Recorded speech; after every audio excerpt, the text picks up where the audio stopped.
Good na, morning pa mga kabilas. Magandang ako. Charot! Ay, nako. Wala po akong gagawin ngayon. Natapos na po yung trabaho ko mga kabilas.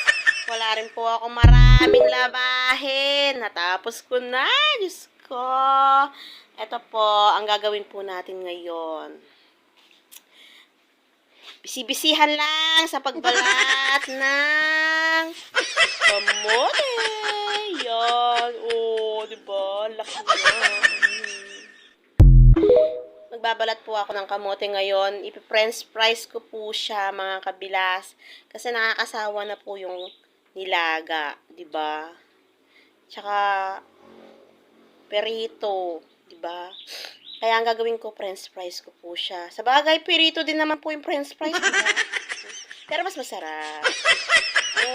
Ito, kasi ayaw ng anak ko yung nilaga. Ayaw nila, hindi nila kinakain. Kaya gagawin ko, french fries ko na lang. Diba? Para maiba. Sasawa na sila sa nilaga, mga kabilas. Gawin ko na lang, french fries ko na lang. Diba? Magbalat tayo ng kamote.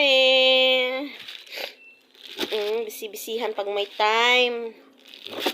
Ayan, kailangan. Lagi may ginagawa. Para hindi may stroke sa init. Siniyo.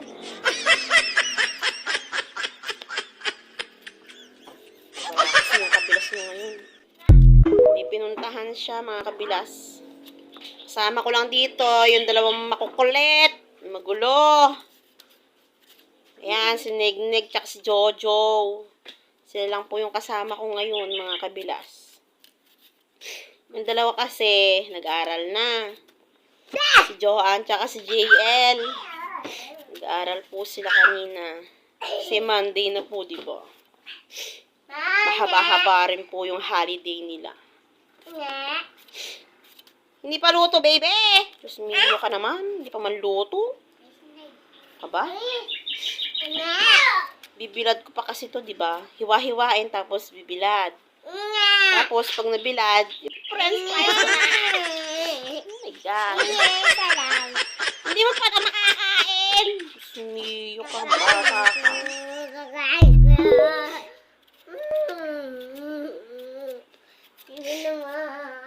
Hindi pa nga pwede. Magtatay ka dito na, koy. Diyos ko naman, anak naman. Patigas ng ulo mo. Hindi pa nga pwede.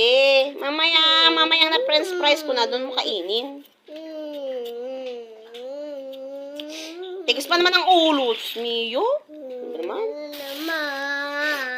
Sige mga kabilas. Kapag ipa-french fries ko na lang, update ko na lang kayo. Magulo yung anak ko.